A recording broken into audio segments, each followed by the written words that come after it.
জানেন ম্যাজিস্ট্রেট সাহেবা, আমরা কালকুঠরির মেয়ে বলে মৃত্যুপথেও কেউ আমাদের সাহায্য করে না। আমাদের জন্য ঔষধালয়ের এর দোরও খোলা থাকে না। জানতে চান ওরা আমাদের চেনে কি করে? কারণ আমাদের সবার হাতে এই দেখুন এমন দাগ আছে। কিসের দাগ জানেন? গরম রড পুড়িয়ে ঠেসে ধরা হয়, দাগ হয়ে গেলে ছেড়ে দেওয়া হয়। ওই শিশুদেরও তাই। যার দরুন স্বামীর সিকান্দার আমাদের একটা দোকান লাল গুলির মোড়েই বসিয়ে দিলে কেউ পাত্তা না দিলেও সে অগ্রাহ্য করেনি। কারণ যদি অসুস্থ হয়ে মরতে থাকি, ব্যবসার কি হবে? লালবাতি আমাদের বলছেন হাসি খুশি। আমাদের মুখ হাসে, বুক ফাটে, চোখের তরল গড়ায় না, হৃদয়ের রক্ত গড়ায়। আমাদের বাঁচানোর কেউই নেই, কারণ আমরা বেশ্যা। আমরা মানুষ নই ম্যাজিস্ট্রেট সাহেবা। কে বলেছে কেউ নেই? মানুষের সবচেয়ে বড় শক্তি মানসিক শক্তি। তোমরা একজোট হলেই কিন্তু সমস্যা দাপটের সাথে মোকাবেলা করতে পারো। কিন্তু কোনো সাহারা নেই, নেই কোনো অছিলা। ছিল না, এখন থাকবে। আর 2 বছর তোমাদের কষ্ট করতে হবে, পারবে না? আমি বাঁচাবো তোমাদের, আমি বাঁচাবো তোমাদের, ফিরিয়ে দেব স্বাভাবিক জীবন। কয়েকজন বেয়াদবের মতো হাসলো। তবে রুমাশা এগিয়ে গিয়ে মাহার হাত ধরে বলল, আমি তোমাকে বিশ্বাস করি, করব অপেক্ষা। তুমি আমাদের সত্যি স্বাভাবিক জীবন দিতে পারবে? তোমার মতো এই সুন্দর কালো কাপড় পরার অধিকার সৃষ্টি করে দিতে পারবে? পারবো। তবে আমিও অধীর আগ্রহে অপেক্ষা করব। বাকিরাও একজন একজন করে বলতে লাগলো, আমরাও করব আপনার অপেক্ষা। মাহা সবার থেকে বিদায় নিয়ে বাড়ির পথে পা বাড়ালো। আগামীকাল মঙ্গলবার শিয়াম আর নুসরাত ঢাকা যাবে। পরশু বিদেশের উদ্দেশ্যে রওনা হবে। মাহা নুসরাতের ব্যাগ গুছিয়ে দিতে দিতে বলে, ভালো থেকো, আবার জানি না কবে দেখা হবে। নুসরাতও ইমোশনাল হয়ে তার সাথে মনের সুখের দুঃখের কটা কথা বলে ঘুমিয়ে যায়। ঘরে আসতেই দেখে স্বামী টেবিলে বসে আছে। কিসের গীবত করছিলে তুইয়া মিলে? শ্বশুরিরা তো কবে পটল তুলেছে দিবা, দেখো তো কেমন হয়েছে। এটা কি আমার চিত্র এঁকেছেন? খুবই জঘন্য হয়েছে, ঠিক আপনার মতোই। আগ বাড়িয়ে সুরসুরি দিচ্ছ কেন? কুত্তা কামড়াইছে? আপনি কি ভেবেছেন বলুন তো? একটা শাড়ি পরে নিলাম, দুটো কথা বললাম, দুটো কথা শুনলাম, একটু মায়া দেখালাম, তার মানে কি আমি সব ভুলে গেছি? স্বামীর খাতাটা ছুঁড়ে ফেলে ধীরে ধীরে মাহার দিকে এগিয়ে গিয়ে কোমর পেঁচিয়ে ধরে কানের কাছে মুখ দিয়ে বলে, আমাকে উত্তেজিত করো না দিবা, তোমার কথায় আমার রাগ হচ্ছে না, চুলকানি হচ্ছে। আমার জবান, আমি কি বলবো না বলবো আপনার পারমিশন নিব না। স্বামীর মাহার দিকে সূক্ষ্ম চোখে তাকায়। মাহা বুকের ওপর ধাক্কা মেরে তাকে সরিয়ে দেয়। যেখানে খুশি সেখানে যেতে পারেন, আমার কোনো মুড নেই আপনার সাথে ঝগড়া করার। তোমার কি হয়েছে? আপনার কি হয়েছে? আপনার কিন্তু সারেন্ডার করার কথা ছিল, আপনি কথা রাখেননি। একটা কথা রাখবেন, আমাকে তালাক দিন। আমি আপনার সাথে থাকতে পারছি না, আপনার প্রতিটি কথাও আমার বিষাক্ত মনে হচ্ছে। স্বামীর এবার মাহার গলা টিপে ধরে বলে, কখনো না। কি মনে করেছিস আমি তোর দেওয়ানা দিলওয়ালা হয়ে গেছি? জীবনেও না। তালাক, তাই তো? এত সহজে তোকে ছেড়ে দিলে হবে না। সুতোয় বাঁধা জীবন ছেড়ে পালাবি কোথায়? স্বামীর রেগে মেগে বেরিয়ে যায়। মাহা কাঁদে না একটুও না। বারান্দায় দাঁড়িয়ে ভাবতে থাকে যেভাবেই হোক তাকে আর 2 বছরের মধ্যে পড়াশোনা শেষ করতে হবে। অনার্সের পর সোজা বিসিএসে অ্যাপ্লাই করতে হবে, তারপর সরাসরি আইন বিভাগে। সকাল সকাল চারিদিকে কোলাহল, সবাই ছোটাছুটি করছে কারণ সবার রেজাল্ট বেরিয়েছে। মাহা ভিড়ের ভেতরে যায়নি, তার হয়ে মেধা রেজাল্ট দেখে এসে বলে, বাহ, সিজিপিএ 3.96, শুভেচ্ছা মাহা। ধন্যবাদ মেধা। তখনই দেখা মেলে কাশেমের। কাশেম মাহাকে একটা মিষ্টি ধরিয়ে দিয়ে বলে, ও, আপনি তো এনে খাইতে পারবেন না, বাড়িতে খাইয়েন। কিসের মিষ্টি কাশেম ভাই? স্বামীর পেছন থেকে এসে বলে, কাইসা এবারে পাশ করছে, সেই মিষ্টি। আগের বার ফেল মারছিল, এবার মারলে রাস্টিকেট করে দিত। মাহা একবার স্বামীরের দিকে তাকালো। আজ কেমন তাকে সুন্দর দেখতে লাগছে। ভণ্ডমার্কা লোকটা নেই, কি এক কারণে স্যুট বুট টাই পরে ফর্মাল ড্রনের সাথে এসেছে। মেধা জিজ্ঞেস করে, এবার কি করে পাশ করলেন কাশেম? ওই কাইলানি, তুই আমার কাইসারে কি ভাবছস? রাজশাহী বিশ্ববিদ্যালয়ে চান্স পাওয়া কোনো আউল ফাউলের কাজ নয়। মাহা জিজ্ঞেস করলো। ভদ্রভাবে কথা বলুন, নিজে কি করেছেন? পাশও তো করার কথা না। স্বামীর বাঁকা করে হাসে। কাশেম বলে, আরে ভাবি কি যে কন, ভাই তো একদম পুরা ভার্সিটি স্ট্যান্ড রেজাল্ট করেছে, জিপিএম 4। মেধা আর মাহা একে অপরের দিকে তাকিয়ে প্রকাশ করে দুজনের মাথাতেই বাজ পড়েছে। স্বামীর বিগত রাতে রাগারাগি করে বাইরে কাশেমের বাড়িতে ছিল, তাই আজ দুজন একসাথে বের হয়নি। মাহা ভার্সিটি থেকে বেরিয়ে ক্যান্টিনের দিকে গিয়েছিল।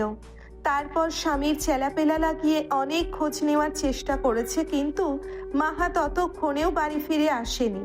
শিয়াম আর নুসরাতও তার জন্য অপেক্ষায় ছিল, কিন্তু তার দেরি করলে ট্রেন মিস হতো, তাই তারাও চলে গেছে। প্রায় বিকাল নাগাদ স্বামীর ঘরে বসেছিল। সিভান বিছানায় শুয়ে। সেই সময়ে ইনায়ার আগমন। সে খবর দিয়ে যায় ইতিকে নিয়ে সাথিয়ার সুফি বেগম হাসপাতালে গেছে। ইতির নাকি ভীষণ জ্বর। ইনায়া চলে যাবার পর সিভান বলে, এ কাকা, হুম। এই ইনুর মতিগতি আমার ঠিক মাথায় ঠেকলো না। এ নিশ্চয়ই কোনো খিচুড়ি পাকাচ্ছে। স্বামীর সিভানের পাশে বসে 2 মিনিটে কিছু একটা ভেবে ভুরু কুঁচকে আস্তে করে শুধালো, এমন কেন মনে হচ্ছে? কারণ খিচুড়ির মধ্যে আমি এলাচের গন্ধ পাচ্ছি। সে কাউকে কিছু না জানিয়ে যখন তখন বেরিয়ে যায়, মাঝে মধ্যে রাতেও বের হয়। গভীর হয়ে কি যেন ভাবে, আর কাকি সুন্দরীরে কেমন চোখে ঘুরিয়ে ঘুরিয়ে দেখে। দেখতে চাও? হুম। এই দেখো।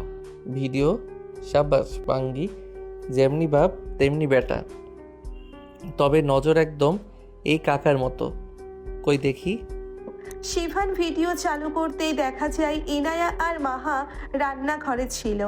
সবজি কাটার সময় ইনায়া বারবার মাহার দিকে তাকাচ্ছে, ভাবভঙ্গি এমন যে এখনই ছুরিটা দিয়ে মাহাকে মেরে দেয়। বেশ কিছু সময় পর মাহা বের হওয়ার সময় ইনায়া ইচ্ছে করে তাকে ধাক্কা দেয়। মাহা তার দিকে তাকাতে ইনায়া তাকে সরি বলতে থাকে। মাহা চলে গেলে ইনায়া মুখ ভেঙচি কাটে। দেখেছ, ইনু সচরাচর এমন আচরণ করে না। মুরগি থেকে শেয়ালে রূপান্তরের কারণ এ তো জৈব যোগের কঠিন বিক্রিয়া। কাকি সুন্দরী এখনো বাড়ি ফিরল না। বিকেল পেরিয়ে যাচ্ছে, নামাজের আগেই তো ফিরে আসার কথা। সেই মুহূর্তে কাশিমের কল ঢোকে। ভাই, ভাবিরে তামিম খন্দকারের লোক উঠাইয়ে নিয়ে গেছে। কি? হ ভাই, তবে আশ্চর্য সব নতুন ছোঁয়া। ওই যে একটা কাইল্লা ছিল না, পাতিলের মতো কাইল্লা, বডিগার্ড, ওরে দেখা চিনছে। তাড়াতাড়ি আসেন ভাই, নাকি আমরা যাবো? আমি একা যাব? কিন্তু কথা শেষ না হতেই কল কেটে স্বামীর সিলিং ফ্যানটার দিকে তাকিয়ে আপন মনেই হেসে বলে, হায় রে কপাল, ফুটো মস্তানের বউ নিয়েও কত টানাটানি। কি হয়েছে কাকা? বুঝবি না রে শিবু, দুনিয়ায় সব জ্বালা একদিকে আর বউ ঝাক্কা খাওয়ার জ্বালা অন্যদিকে। পাল্লাই দিলে ওজনে এটাই বেশি ভারী হবে। যা গিয়ে ঘুমা, আমি বউ আনতে যাচ্ছি। যাও। সিভান বেরিয়ে গেলে স্বামীর আবারও নীল রঙা লুঙ্গি পরে সাদা শার্ট পরে মুখে কালো রুমাল বেঁধে বেরিয়ে যায়। সে বেশ ভালোই জানে এখন আর তাকে এমপির বাড়ির গেট মারাতে দেওয়া হবে না, সুতরাং বৃথা চেষ্টাও করেনি। দেওয়াল টপকাতে একটু বেগ পেতে হয়েছে, কারণ ওই ওয়ালের পেছনে ড্রেন। আরো অদ্ভুত বিষয়, সে সাথে করে রিটোকে নিয়ে এসেছে। রিটোকে প্রথমে ছুঁড়ে মারলে সে রোবটের মতো নিঃশব্দে ল্যান্ড করেছে। তারপর স্বামীর। রিটো নিজের জিভ বের করে স্বামীর হুকুমের অপেক্ষা করছিল। অতঃপর স্বামীর ঘাড় দোলাতেই রিটো মাটি শুকে ভেতরে ঢুকে যায়। পাহারাদারেরা সব বাহিরে ব্যস্ত। মাহাকে চেয়ারের সাথে বেঁধে রাখা হয়েছে এবং নিঃসন্দেহে তারা তার নিকাব টেনে খুলে ফেলেছে। মাহা চুপচাপ বসে আছে। এমপি তামিম খন্দকার কমিশনারের দিকে তাকিয়ে বলল, নেন, নিয়ে আসা হয়েছে। অনেকক্ষণ এখনো বসে বসে কি সামিরের আসার অপেক্ষা করছেন? যা, না না না এমপি সাহেব, দেখে নেন, চোখ জুড়িয়ে এরকম বিদেশির চেয়ে সুন্দরী এ জীবনে দেখেছেন কোনোদিনও? দেখেছি। হ্যাঁ, কোথায় দেখেছেন? সেও এই শালার সাথে যুক্ত। শালার জিন্দেগি কি দেখছেন? পরীর মতো মা ছিল, হুর পরীর মতো বউ জুটছে। মাও কি সুন্দর ছিল। এই মাগির চেয়ে এক লেভেলের বেশি হইব, কম হইব না। এমপি মাহার কাছে গিয়ে জিজ্ঞেস করলো। কেমন লাগছে এখানে? চুপ করে বসে আছিস কেন রে সুরি? অপেক্ষা ছেড়ে দে, তোর আর বাড়ি ফেরা হবে না। দূরে সরে দাঁড়ান, গন্ধ আসছে। এমপি তামিম খন্দকার তার মুখ চেপে ধরে বলল। তেজ কত শালির? তেজ থাকা তো মাস্ট এমপি সাহেব। এখনো বলছি সরে দাঁড়ান, না হলে আমি কিন্তু সামির শিকদারকে থামাবো না। শখ কত শালির? তোর মনে হয় ওই তোরে বাঁচাইতে আইব? আসুক, মেরে দেবো, কয় লাখ টাকা কোনো ব্যাপার না। আসবে, সে আমাকে বাঁচাতে আসবে। আমি যতদূর জানি শিকদাররা নিজের শিকার অন্য কাউকে ছিনিয়ে নিতে দেয় না। দেবে? আহা, দেবে না, বরং আপনাকে এমনভাবে যত্ন করবে কালকে আপনার দেহ শনাক্তকরণ ভয়ানক হতে পারে। আমি নিজ চোখে তার হাতের দক্ষতা দেখেছি। এমপি আর কিছু বলার আগেই পেছন থেকে শামীম সিকান্দারের কণ্ঠ ভেসে আসে। ঠিক বলেছ পানি সুন্দরী, হাত আমার বড্ড দক্ষ। এমপি সাবরে বোঝানো দরকার নেই, সে তোমার চেয়ে ভালোই জানে। এমপি তখন শামীরকে বলল। তোরই অপেক্ষায় ছিলাম, আই বস, এক সিপ নে তো, বল তোর কত টাকা চাই, তুই নির্ধারণ কর। আরে এমপি সাহেব, অল্প বিদ্যা ভয়ঙ্করী। অমূল্য জিনিসের মূল্য নির্ধারণ করা যে ভয়ানক ব্যাপার। আমার তো খুশিতে মাথায় বাঙ্গি ভাঙতে মন চাইছে। ইস, আমার ম্যাডাম জানতো আমি আসবো। I hi, something something. এবারে এমপি আর কমিশনারের একটু নাই একটু বেশি ভয় হতে লাগলো।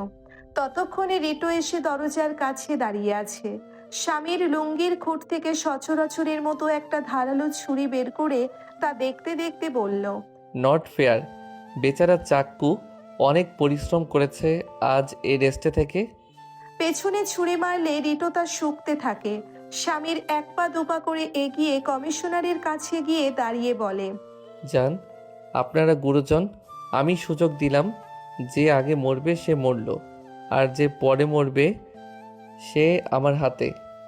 এখন দেখেন আপনারা যা ভালো বোঝেন, সময় কিন্তু 5 মিনিট। তামিম আর কমিশনার দুজনেই ভড়কে যায়। একজন আরেকজনকে বলে, আমাকে মেরে দে, আমাকে মেরে দে। এটা ভুলে যায় নিজে নিজে আত্মহত্যা করলেও কিন্তু স্বামীরের থেকে বাঁচা যেত। স্বামীর হাই তুলে বলে। আহ, আম নাম type up, now it's my turn. Commissioner দৌড়ে পালাতে গেলে রেটো তাকে কামড়ে ধরে, সে সেখানেই পড়ে যায়। স্বামীর ধীরে ধীরে তামিমের গাল চেপে ধরে বলে। তোর সাহস কত? তুই আমার বউকে তুলে এনে তার চেহারা দেখেছিস? হিজাব ছিঁড়ে দিয়েছিস। হাতটা খুব শক্ত না তোর? রস খুব বেশি, রস শুকিয়ে এবার মরুভূমিতে চলে যা। মাহার হাতের বাঁধন স্বামীর খোলেনি। খুন করাটা তার খুবই দরকারি আর প্রয়োজনীয় এক কাজ। মাহা বাধা দিলে তার খুবই বিরক্তি হবে, তাই মাহা সেভাবেই বসে রইল। স্বামীর পাশে টেবিল থেকে কাঁটা চামচ তুলে ঘুরিয়ে ঘুরিয়ে দেখাতে দেখাতে বলল। ব্র্যান্ডেড নাকি? বাহ, কি দারুণ মাইরি। কালারটা পছন্দ হয় নাই, লাল হলে সুন্দর লাগবে। তামিম চিৎকার করার আগেই স্বামীর তার গলা টিপে ধরে দাঁত কেলিয়ে হাসলো। কাঁটা চামচটা দেখিয়ে বলল। পেডি মাইন্সের দিকে নজর দিলে এমনিই নাকি উপরওয়ালা আইকালা শিখ দেয়? একটু ট্রায়াল দিয়ে যা। বলেই ঠিক শাইককে যেভাবে মেরেছিল সেভাবেই তামিমের দুই চোখে দুই কাঁটা চামচ গেঁথে দিল। 1 মিনিটে চারপাশ রক্তে রক্তাক্ত হয়ে গেল। মাহা একদম চুপচাপ বসে রইল। কমিশনারের গলা কামড়ে ধরেছে রিটো, তার সাথে ধস্তাধস্তি জবরদস্তি করেও নিজেকে ছাড়াতে পারেনি। স্বামীর তার কাছে যাওয়ার আগে টেবিলের কাছে যায়। বেশ বড়সড় দামি একটা চীনামাটির ফুলের টব, সেটা তুলে এনে ধাম করে কমিশনারের মাথায় মেরে দিয়েছে। ব্যাস, ভবলীলা সাঙ্গ। টবটা যেহেতু যথেষ্ট ভারী ছিল, তাই ওই পরিমাণের আঘাতেই মারা গেছে কমিশনার। 2-3 মিনিট পিন পতন নীরবতা। বাহিরের কেউ টের পেল না। পাবে কি করে? বাহিরে কাশিমেরা আরো কয়েকজনকে নিয়ে মিউজিক প্লেয়ারে লাউডে গান বাজিয়ে চলেছে। স্বামীর ধীর পায়ে মাহার দিকে এগিয়ে গিয়ে তার হাতের বাঁধন খুলে দিলে সে উঠে দাঁড়ায়। স্বামীর মাহার বেনি করা চুলে হাত বলিয়ে হুট করে তাকে জড়িয়ে ধরে উবু হয়ে ফর্সা গালে একটা চুমু দিয়ে বলে। দয়া করে এখন বলো না যে গন্ধ লাগছে। সরে যান, তোমার জন্য টেনশন মারাতে মারাতে আজ এক বিন্দু গিলিনি। মাহা কিছুই বলল না। স্বামীর বলে। তবে একটা কথা বলো দিবা, তুমি কিভাবে শিওর যে আমি আসতাম? কারণ হুম, সিকান্দাররা নিজেদের শিকার কাউকে দেয় না। ঠিক ধরেছেন। স্বামীর বাঁকা করে হাসে। মাহার মাথা ঘুরছে, চোখ মুখ গুলিয়ে যাচ্ছে, এখনই মনে হয় বমি করে ফেলবে। স্বামীর সিকান্দার জিজ্ঞেস করে, চলো নীরে ফিরে যাই, তোমাকে দুর্বল দেখাচ্ছে, হাঁটতে পারবে? হুম। তো আমি কি করব? হেলিকপ্টার আনবো? তাহলে জিজ্ঞেস করলেন কেন? আজব। মন চাইছে। তোমার হিজাব কোথায়? ওরা ছিঁড়ে দিয়েছে। মুখ ঢাকবে কি দিয়ে? কিছুই নাই, সমস্যা নাই। ক্ষেত্র বিশেষে সৃষ্টিকর্তা ছাড় দেন। তিনি তো আপনার মতো নির্দয় না। স্বামীর কি একটা ভেবে নিচে লুঙ্গির নিচের একাংশ লম্বা করে ছিঁড়ে পেছন থেকে মাহার মুখ বেঁধে দিতে দিতে বলে, আমি ওসব দয়া ফয়া দেখাতে পারবো না। আমার যা ইচ্ছে আমি তাই করি এবং করব। হুম, লুঙ্গি ছাড়ার কি দরকার ছিল? আপনার মুখেরও তো রুমাল ছিল।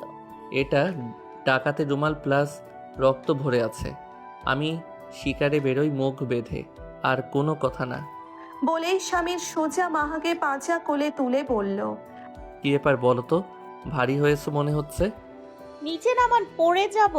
বেশি কথা বললে ফেলে দেব। মাহা আর কোনো কথা বলল না। স্বামীর তাকে নিয়ে সোজা দরজা দিয়ে বেরিয়ে যায়। রেটো পেছন পেছন দৌড়তে থাকে। স্বামীর বেরিয়ে দেখে ঘুমের অসুখ মেরে কাশিম আর লেমন মিলে সবগুলোকে ঘুম পাড়িয়ে দিয়েছে।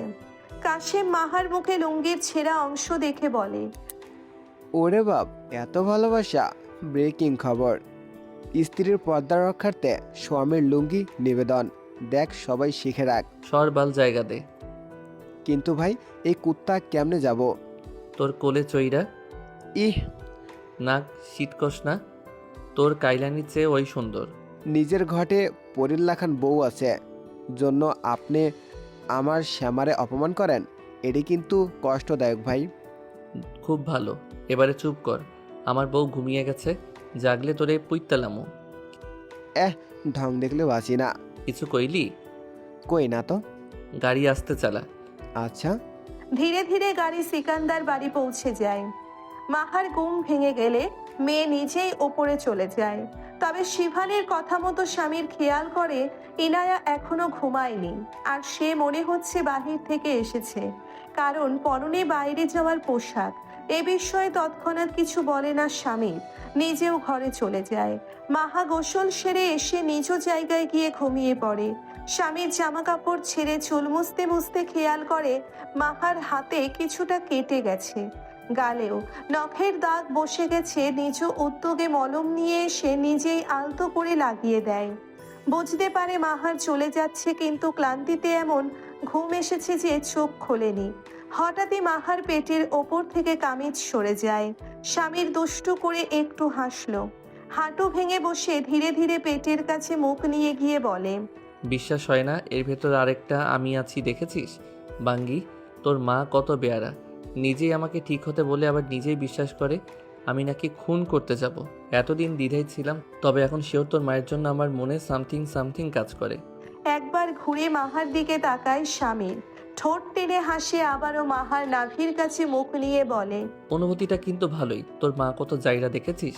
সে তো তোর বাপ শিক্ষিত না হলে জানতেই পারতাম না তুই চলে এসেছিস। কতটুকু হয়েছিস?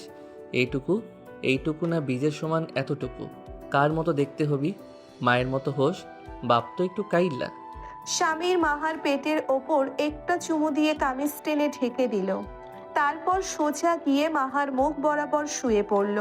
মাহার কপালে একটা মিষ্টি চুমু দিয়ে ধীর কণ্ঠে জিজ্ঞেস করলো, দিবা, তুমি আমায় এতটাই ঘৃণা করো যে আমি বাবা হব আমাকে জানালেও না? তুমি কিন্তু অন্যায় করেছো। স্বামীর কোনো কথা বলল না। মাহার গায়ে লেপ ঠিক করে তুলে দিয়ে নিজেও ঘুমিয়ে পড়ল। শীত পড়েছে বেশ কিছুদিন। মাহা যখন গাড়ির মধ্যে ঘুমিয়ে গিয়েছিল, তখন স্বামীর খেয়াল করেছে অনেক দিন হয়ে গেছে মাহার শারীরিক অবস্থা কেমন অস্বাভাবিক। সাথেই স্বামীর এখন বেশিরভাগ সময় বাড়িতে থাকে। মাহার তো অনেক দিন যাবৎ নর্মাল সাইকেলও হয় না। যতই হোক সে স্বামী অবশ্যই বুঝতে পারে। মাহা স্বামীর কাছেও যায় না। স্বামীর কাছে এলেই উসখুস করে আর ঝগড়া বাঁধিয়ে দেয়। সেই কারণেই স্বামীর নিজ উদ্যোগে মাহার নার্ভ চেক করলে তার লোম দাঁড়িয়ে যায়। একবার দুবার না, পুরো পথে অনেকবার স্বামীর তার নার্ভ চেক দিয়েছে।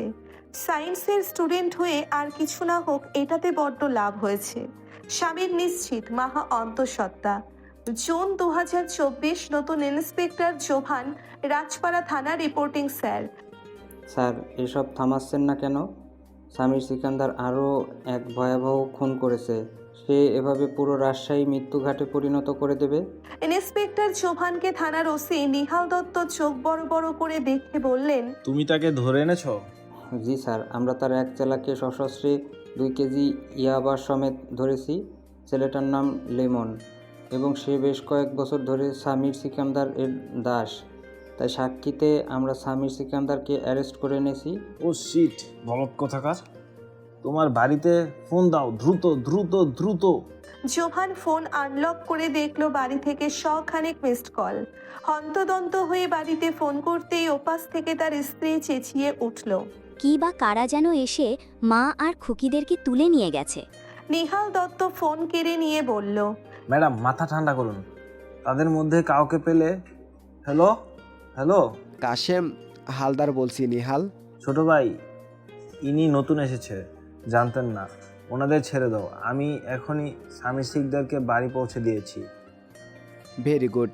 কাশেম ফোন রেখে দিতেই নিহাল দত্ত ক্ষেপে গিয়ে বললেন, সমস্ত রিপোর্ট চেক না করে কাকে ধরে এনেছো জানো? যার জন্য সকল আইন নিষিদ্ধ। তাড়াতাড়ি চলো, না হয় লাশ পড়তে সময় লাগবে না। জুবান মাত্র 15 দিন হয় জয়েন করেছে, তাই তার সকল তথ্যই জানা নেই। স্বামী শিকদারকে ও ধরতে পারবে না। তাকে যে ধরার চেষ্টা করে তার দুহাত আজীবনের জন্য নামিয়ে দেওয়া হয়। নিহাল দত্ত হুড়পাড় করে সেলের দরজা খুলে সামনে বসা স্বামীর সিকান্দারকে বলল, ক্ষমা করবেন ভাই, নতুন তাই ভুল করে ফেলেছে, দয়া করে ক্ষতি করবেন না প্লিজ। স্বামীর ঘাড় নেড়ে একবার নিহাল দত্তের দিকে তাকালো। কোনো রিয়াকশন নেই। কল ফোন লাগাও। হ্যালো। কাইসা? যে ভাই, আপনি কই? ওরা সারছে। আমি 2 দিন থাকবো এখানে। কি? আমি 2 দিন থাকবো এখানে। জি। হঠাৎ করে স্বামীর নিচের লাল শার্টটা খুলে ওসির দিকে ছুঁড়ে মারে। সে সেটা ক্যাচ করে সবাইকে বাইরে বের হতে বলে। স্বামীর গলা উঁচিয়ে বলে, তালা মেরে যেও। জি। নিহাল দত্ত বাহিরে এসে জোভানকে পুরো ঘটনা বর্ণনা করে বলল, সে বড় গভীর, তাকে ধরাছোঁয়া নিষিদ্ধ। যে বা যারাই তাকে বিরক্ত করার চেষ্টা করবে তার দলের ছেলেরা তাকে মেরে পদ্মায় ভাসিয়ে দেয়। এরা তো তবে ভয়ানক আতঙ্কবাদী স্যার। উপরমহল থেকে কোনো নড়াচড়া হয় না। এর উপর আরও কয়েকজন আছে। এমপি সাফিন সিকদার। সামির নিজের হাতে কোনোদিনও সাফাই গায় না। সাফিন আর তার দলের ছেলেরাই সব সামনে নেয়। উপরমহল কি বলছো? রাজশাহীর বাইরেই যায় না খবরাখবর। তাছাড়া কমিশনার, ডিআইজি সকলে ওদের দলে। তবে আশ্চর্যের বিষয় কি জানো? সামির সিকদার আগে থেকে আরও ভয়ানক খুনি হয়েছে।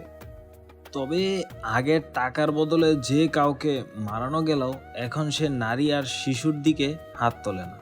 তবে তাদের যে পরিমাণ ক্ষতি হয় বা করে তার চেয়ে মৃত্যু ভালো। আমার বউ বাচ্চাকে মেরে দেবে নয়তো স্যার? মারবে না? এ কি মানসিকভাবে অসুস্থ স্যার? তা তো জানি না, তবে একদম ভয়াবহ সাইলেন্ট কিলার।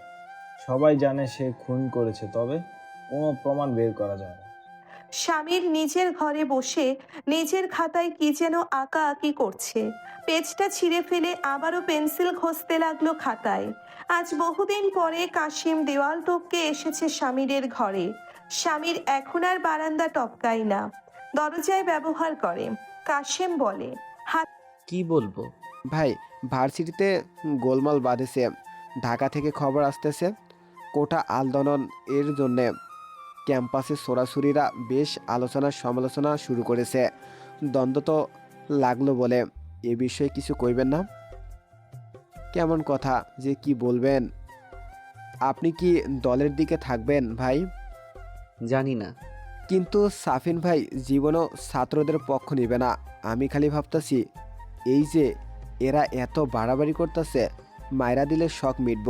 কেন জানি মনে হইতাছে এসব লিয়া বড়সড় ঝামেলা লাগা যাইব। তারপর আরেকটা খবর আছে ভাই, কালকুঠুরির মাইয়াডি নাকি আর মায়ের খাওয়ার ভয় করে না। গত 3 মাস ধরে একটা বেড়ারও ঢুকতে দেয় নাই।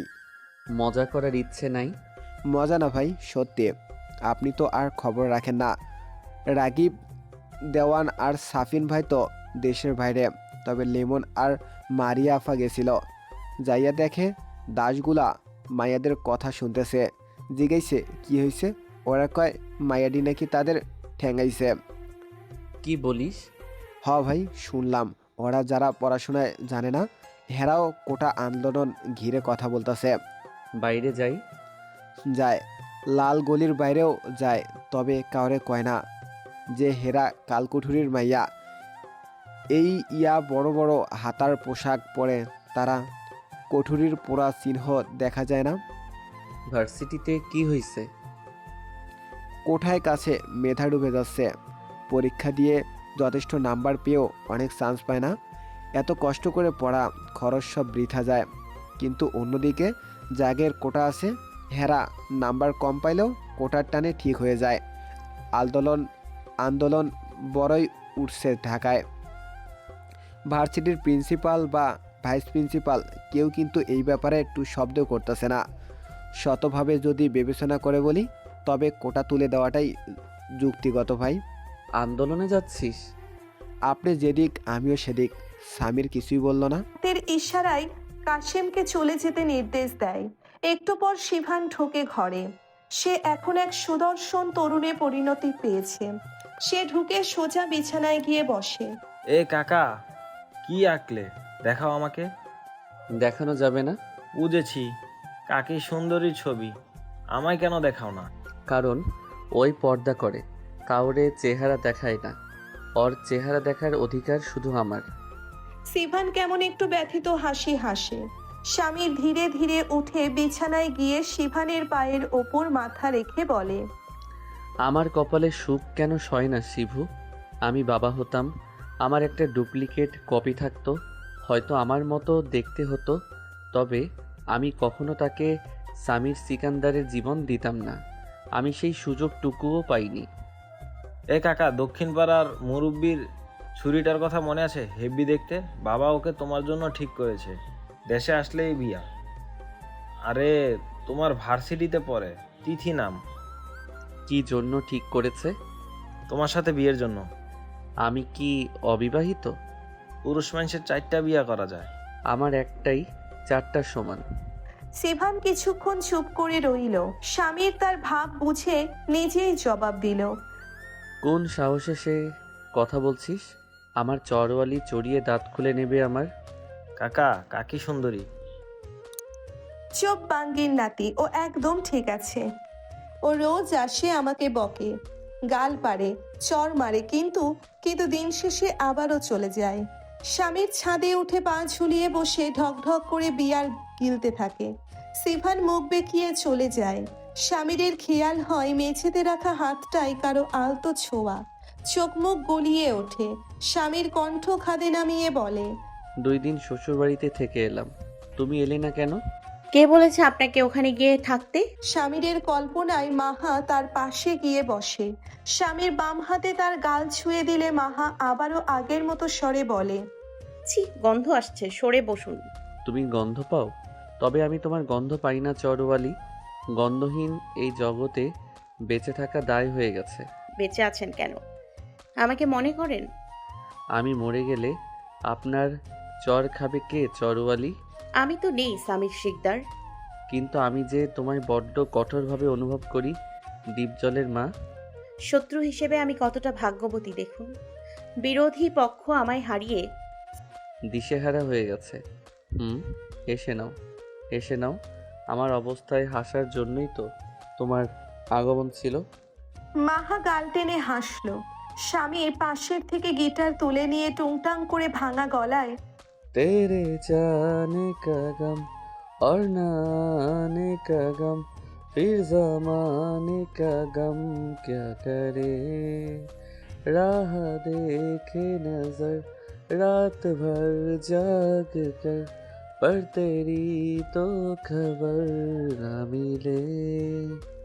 बहुत आई गई यादें मगर इस बार तुम ही आना इरादे फिर से जाने के नहीं लाना।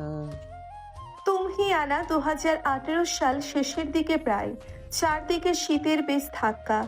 রাজশাহী উত্তরাঞ্চলীয় হওয়ায় বেশ শীত পড়ে সেখানে। ইতিমধ্যেই লেপের প্রয়োজন দেখা দিয়েছে।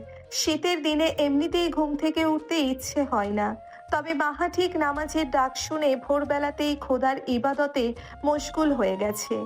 নামাজ শেষে দেখে আজকে স্বামীর সিকান্দার বড় শান্তির ঘুম ঘুমাচ্ছে। আজকে কোনো দুঃস্বপ্ন দেখছে না। আবারও গিয়ে নিজের জায়গায় শুয়ে পড়ে। ঘুমের ঘোরেই স্বামীর মাহাকে জড়িয়ে ধরে।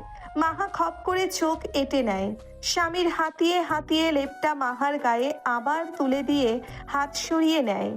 মাহা চোখ খুলে তাকায়। বড্ড সূক্ষ্ম চোখে স্বামীর চেহারার গঠন বর্ণনা পরিদর্শন করে। মনে মনে ভাবে